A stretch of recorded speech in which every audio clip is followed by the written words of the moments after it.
नमस्कार शेतकरी बांधवांनो, साधी माणसं हवामान अंदाजामध्ये आपलं सहर्ष स्वागत. चला पाहूया आजचा हवामान अंदाज.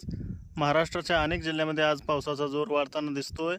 त्यामध्ये नागपूर, चंद्रपूर, गडचिरोली, धाराशिव, नांदेड, बीड, परभणी, हिंगोली, वाशिम, सातारा, सोलापूर, धाराशिव, लातूर, तसेच रत्नागिरी, रायगड या जिल्ह्याच्या अनेक भागामध्ये आज पावसाळी वातावरण, पावसाचा जोर वाढताना दिसतोय.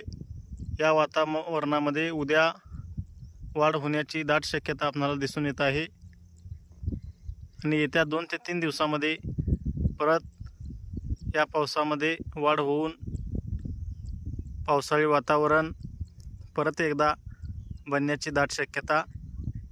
धन्यवाद. दररोजचा हवामान पाहण्यासाठी साधी माणसं या चॅनलला सबस्क्राईब करा. जय महाराष्ट्र, जय भारत, जय बळीराजा.